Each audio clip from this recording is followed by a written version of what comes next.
Now, I made a video just a few days ago basically planning out the Mets offseason, kind of a blueprint to how they're going to kind of build their team this offseason. And one of the main things that I thought they needed to do was bring back Pete Alonso.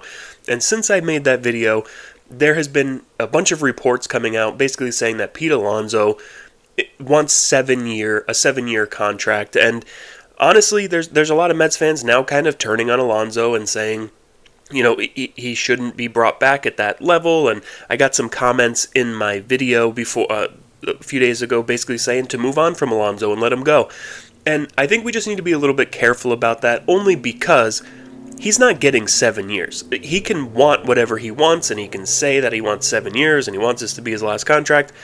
I don't see a team that's going to go out there and give him 7 years. Not for a first baseman who's 31, who, has the type of body that's probably going to break down sooner rather than later. I don't see another team going out there and giving him 7 years. Now, with that being said, all it takes is one, right? Scott Boras is running these negotiations. All you need is for the Red Sox or the Mariners or someone to go out and say, yeah, I'll give him 7 years. Let's just get this done. We want to bring him in. That could absolutely happen. But this seems more like Scott Boras bluster. The offseason hasn't even started yet, and we're already getting these reports. This is Scott Boras putting the information out there to try to get the most that he can. He knows he's not going to get 7 years. What he really probably wants is 5 years. And I think that's what Pete Alonso can expect to get. And honestly, at 5 years, I don't think that's too much to ask for Pete Alonso, especially with the Mets, who he's been with, a homegrown guy, 7 years. For me, if he wants 5 years, I'd go 5 years. I don't control the Mets' money, so it's none of my business really, but there's no reason why you wouldn't give a guy like that 5 years. And a lot of the comments I saw about moving on from Alonso mentioned guys like Cody Bellinger or Josh Naylor, and those are good players. Cody Bellinger is a really good player. And would I hate having Cody Bellinger on the Mets? No, I think he'd be a good addition to the team. But Cody Bellinger and Josh Naylor, although they're on two different kind of playing fields at this point, they're not going to replace the power bat that Pete Alonso gives you in the lineup. And I think that's the biggest issue that we're going to have letting Pete walk, is there's nobody out there short of signing Kyle Schwarber that's going to give you the amount of power and run production that Pete Alonso does. I think sometimes we forget how good Pete really is because he's been around for so long, and he's had some ups and downs. He's had some down seasons. But this last season, he was their most consistent, best hitter all season long. Soto struggled early and was great later, and yes, he had a better season than Alonso did, but from start to finish, runners in scoring position, just basic driving in runs, it was Pete Alonso. In April, he was the only one on this team hitting. He kind of kept them afloat for a while. When they were 21 games over 500, it was Pete Alonso that was hitting. It wasn't anyone else. So I think we have to be careful about how we talk about replacing Pete Alonso, because there really is no replacing him with this free agent and trade class unless you're going to go Schwarber, and I just don't see that as a likely thing to happen. I think he's going back to Philadelphia. I think he likes it there. I think they like having him around, and I think he's going to go back there. But when Pete Alonso comes out and says, I want 7 years, yeah, it's going to make you think a little bit. But overall, there's really no replacement. And I saw some people also saying Ryan Clifford could play first base. Listen, the guy's 22 years old. I think he has a lot of upside. But at AAA last year in 114 at-bats, he hit .219 with a .750 OPS. He hit 5 home runs. He's definitely got some power, and he could definitely be part of the plan in the future, right? Say you sign Pete Alonso to a 5-year deal. Maybe Pete knows for the first 2 years he's playing first base, and then he's moving to DH. Well, then you have Ryan Clifford there. Now, I don't know that you're waiting 2 years for Ryan Clifford. Are you going to wait till he's 24, 25 years old to bring him to the major leagues if he's ready? No, but it's clear he's not going to be ready opening day next year. He needs more seasoning in AAA.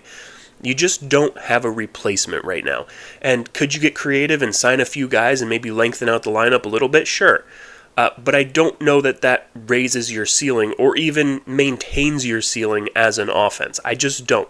Especially because you might have to trade some guys who are already in your offense, in your lineup, to maybe upgrade some pitching. Maybe a Vientos or a Beatty or something like that. Those guys might have to be traded in order to upgrade your pitching staff. And I just think if you don't sign Pete Alonso, you're kind of cutting off your nose to spite your face. It's going to be a problem. and you're going to lack power in the lineup. Juan Soto hit 42 home runs, 41, 42 home runs, whatever he hit, and he's becoming more of a power hitter as he gets older, but do we really think he could be the main power bat in the lineup? You need someone else there as protection for him, or he's going to not be as valuable because he's going to be walking more than ever, and he's going to be really just a guy who gets on base a lot, and he's not going to be able to show that same amount of power. You need another power bat in the lineup, and Alonso's kind of the guy, right? So personally, I think he's asking for 7. The Mets are going to come and say, we want to give you 3.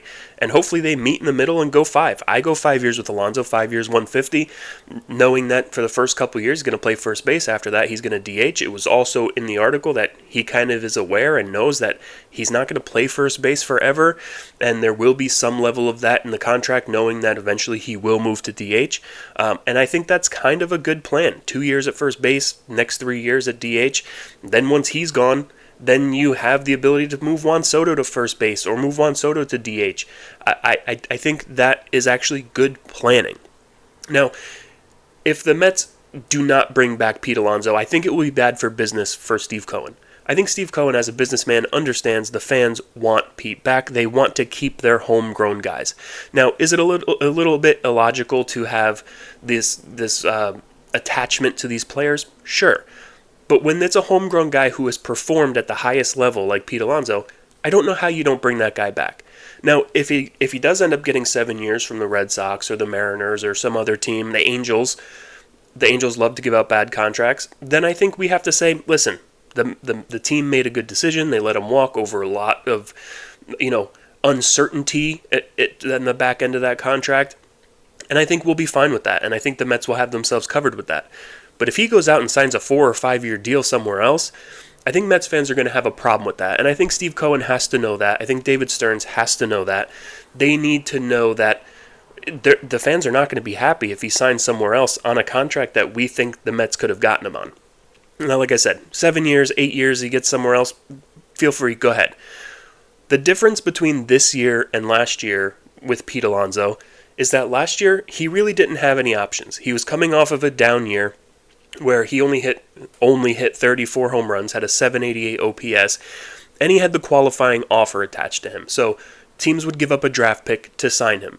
This year, he has none of that. He had one of his best, most consistent seasons of his entire career. He hit 272. That's the highest he's ever hit. 857 OPS, 38 home runs, 126 RBIs.